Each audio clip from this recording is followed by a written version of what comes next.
नमस्कार। शनि साधना के हमारे इस कार्यक्रम में आप सभी का स्वागत है। शनि साधना के हमारे इस कार्यक्रम में हम इस बार चर्चा करेंगे विवाह में आने वाली रुकावटों के संबंध में। कई बार किसी जातक या जातिका का विवाह काफ़ी लेट हो जाता है। उसमें क्या कारण हो सकते हैं? कुछ गिने चुने कारण है। यदि आप इन गिने चुने कारणों को दूर कर लें तो निश्चित रूप से विवाह में आने वाली रुकावटें दूर हो जाएंगी। सबसे पहला कारण होता है वर या वधू की कुंडली में मंगल का दुष्प्रभाव। यदि वर या वधू की कुंडली में मंगल का दुष्प्रभाव है तो भी आदमी जातक के जीवन में विवाह देर से होगा। दूसरी बात होता है वर या वधू की कुंडली में सप्तम भाव में सूर्य का होना या 12वें स्थान में सूर्य का होना। सूर्य और मंगल ये दो अग्नि कारक ग्रह हैं। जब ये विवाह के स्थानों में या विवाह से जुड़े स्थानों में आकर बैठते हैं तो विवाह में बाधा उत्पन्न करते हैं। ये बाधा विवाह के बाद भी हो सकती है। इसके अलावा यदि लग्न में आपकी कुंडली में शनि बैठा हो, शनि की यदि सप्तम भाव में दृष्टि हो तो भी विवाह में काफ़ी रुकावट आती है।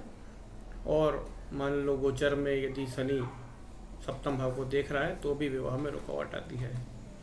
इसके अलावा एक और कारण है राहु और केतु का सप्तम भाव में। यदि लग्न में राहु और सप्तम में केतु हो या लग्न में केतु और सप्तम में राहु हो तो भी विवाह में काफ़ी रुकावट आती है। आपको किसी अच्छे ज्योतिष या कर्मकांड विशेषज्ञ की सलाह लेना चाहिए। और यदि आपको ऐसा लगता है कि हमें जल्दी शादी करनी है तो इन जो 4 चीज़ें मैंने बताई है, इन चारों चीज़ों से जुड़े हुए कर्मकांड आपको समय पर जरूर कर लेना चाहिए, जिसके कारण आपकी शादी में आने वाली रुकावट दूर हो जाएगी। मंगल ग्रह के लिए है भात पूजा। सूर्य ग्रह के लिए आप सूर्य की शांति भी करवा सकते हैं। शनि यदि आपकी कुंडली में लग्न में बैठा हुआ हो तो शनि ग्रह की शांति करवाएं। और यदि राहु केतु का प्रभाव सप्तम भाव में हो, लग्न सप्तम भाव में, तो स्त्री वर्ग के लिए हम लोग कुंभ विवाह की सलाह देते हैं और पुरुष वर्ग को हम अर्क विवाह की सलाह देते हैं। ये वैदिक पद्धति से ये कर्म किए जाते हैं।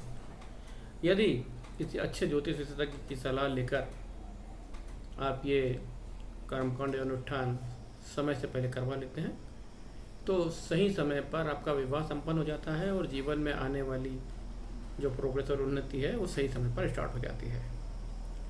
तो हमारे इस कार्यक्रम में हमने चर्चा की कि विवाह में आने वाली कौन सी रुकावटें और उनके लिए कौन से कर्मकांड हैं। तो आप इस विषय पर ध्यान देकर जिनके भी जीवन में वैवाहिक जीवन में रुकावटें आ रही है उसके विषय में आप उचित मार्गदर्शन लेकर अपने जीवन में आने वाली इन समस्याओं को दूर कर सकते हैं। नमस्कार।